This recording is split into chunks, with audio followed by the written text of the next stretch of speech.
Hi, this is Koiro with part 2 in the resurrecting of the 1084 ST series. And this will be the last part, at least until we encounter some problems again. This has been a really hard journey because information about this screen is not very well available on the internet, so it has been kind of a detective work. But for those who search, you will find information that's similar enough to what you really need, so you will be able to get by. We still have not found a schematics for this screen, and some of the other technical information is also wildly inaccurate. This monitor was advertised as being able to handle digital RGB signals as found in the CGA standard, where you also have red, green, blue and the intensity components as well as the syncs. This monitor has been advertised as having that and has been advertised on the internet and published these 3 different signal inputs for the same monitor, and clearly not all of them are right. At least there might be some versions of this monitor out there supporting this, but I don't think they all do. This monitor I measured out to have this signal. It's have only the analog RGB components in the signal, so C128 users that want to connect their 80 column mode to the screen will be disappointed. It's not possible. So this is clearly not an RGBE monitor as such.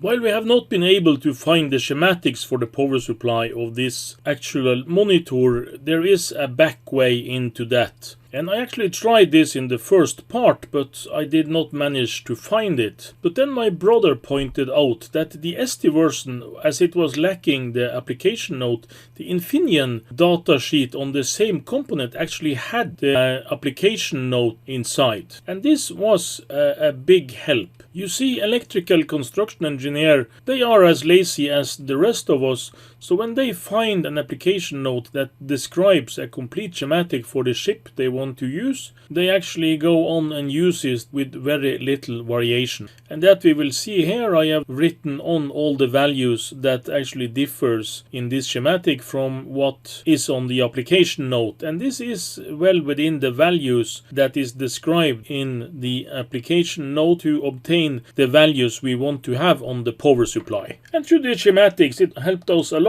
We identified that in this schematic the R2 is the value 12K that was the burnt resistor. We have the D2 that was one of the diodes with the bad solder joints. It's in the same circuits. And you have the D1 that actually makes the supply voltage in normal state. Also had a cracked solder joints.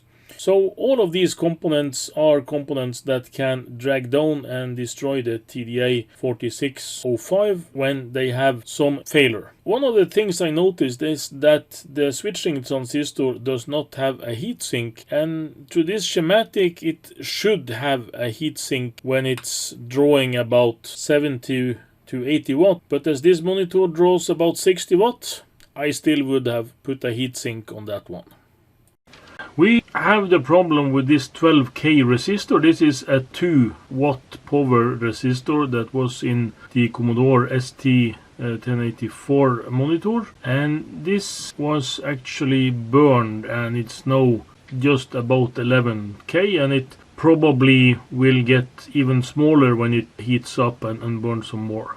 I have not been able to get a new one of these. I have ordered it, but they have this minimum shipment order. The one I ordered was also a 3 watt resistor, and that's probably wise, because this was 2 watt and it's already hot and burned. But to test the circuit, I'm going to apply another solution, and maybe I leave it in there as a permanent solution. We have to see. So the solution I'm going to go for is this. This is 120K resistors. It's actually 10 times the value of this. These are half watt resistors, and I'm actually going to apply all of these 10 resistors in parallel so that they will have the exact rating of 12K. And even though this might be some slight differences in the value of these resistors, I don't think they will vary so much that it will actually affect the circuit, because we are connecting so many of these in parallel, so it will even out some of the difference if there are some. This resistor was actually mounted a bit higher than the PCB so that it will spread the heat a bit better, and this will be a slightly larger size, so it will be able to dissipate the heat even better than the original resistor. I just need to make sure that I don't short out anything in between the resistors, so that I will get exactly all 10 of these in parallel to each other. I do have a good amount of space above this one in the circuit, so it will not be a problem that it's slightly large. But I think I will have to make a thicker connection lead from the side that stands on the top.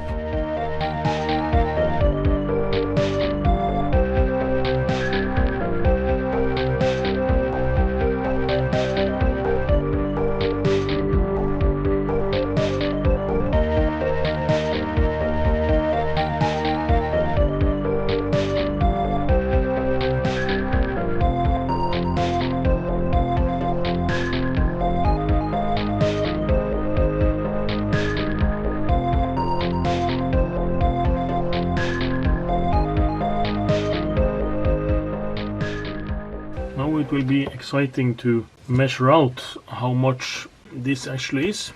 Yes, 11.6, and that's within the specification.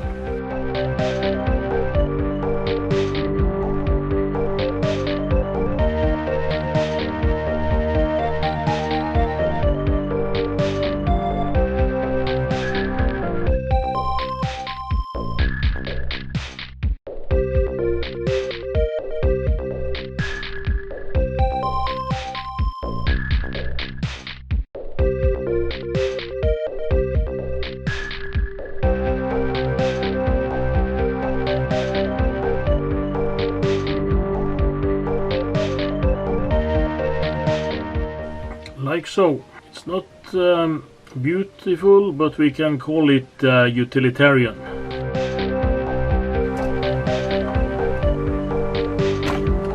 I got this in the mail today.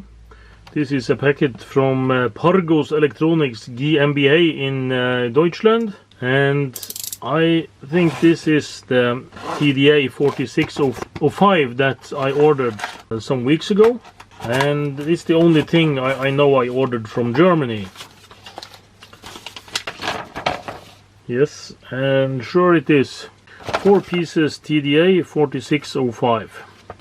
So now I'm going to test this monitor, and I'm also going to solder in this resistor pack that we made earlier to replace the smoldering 12K resistor that was in this originally. First I have to desolder this one here, and I actually misplaced my desoldering gun, so I have to do this with solder wick. When you use the solder wick, it's very important to use the kind with built-in flux, and this is Rosin SD flux built into this solder wick, and it makes it much easier. You can, of course, use flux straight on the PCB or on the solder wick, but it's easier if you have the solder wick with the flux. I just have my bad soldering station out here in the shed, but I think this will go nicely. It's a 92 monitor, I think we found out, or something like that. So it may be in the earliest time of lead-free solder, but I'm not sure. I think this is actually lead solder because it was desoldering very easy. You know, the solder with no lead has a high melting temperature, so that's why it can be more difficult to desolder this sometimes. I think I will just try to lift this straight out of here. Just like that. It's not good practice to use sockets when you solder things that can have a bit of power consumption and stuff, but I'm going to use a socket because I'm not completely sure that we're finished troubleshooting this monitor. So I will use one of these, and this is the socket that has the round holes. It's a very high quality socket that should give good contact. And I will just try to place this in here.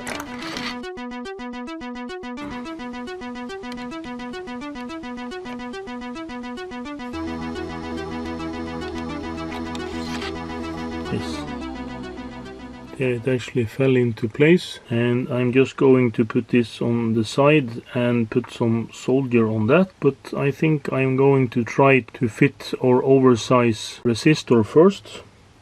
The problem will be to have the twisted lead down through the PCB, I think.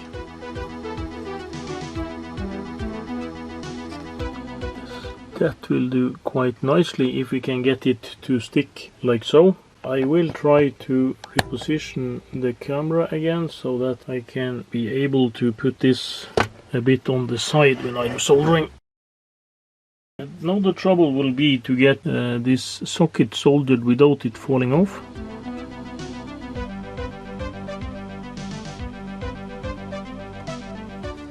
That was one side, and I have to give it a push.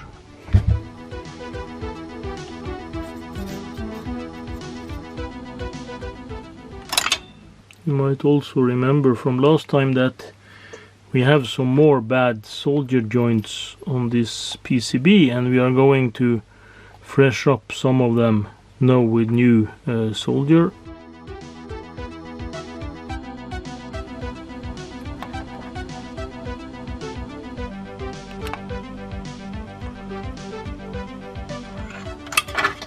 Now I'm going to place this monitor just on its side to be able to reach all the solder joints that I thought looked bad when I looked into this last time.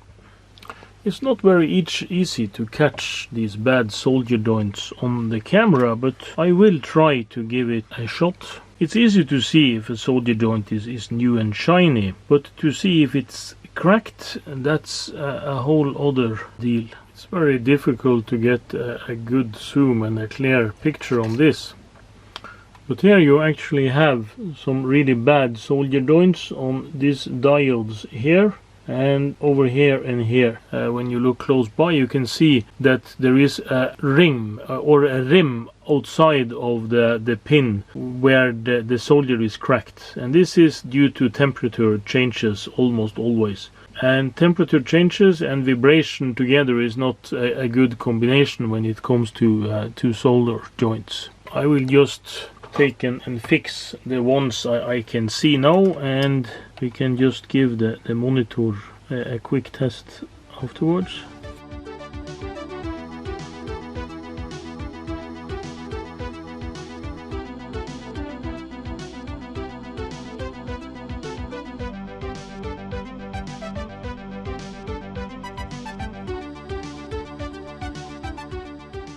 Yeah, I think I fixed all the ones that I thought was cracked last time. I do have one really suspicious one here, but it's been this way since the board was new, and it's this one here. You can see that there is a pad here, but the solder mask goes straight out to the pin, so I'm not sure what this is about. The new ones are really good packed, kind of like that.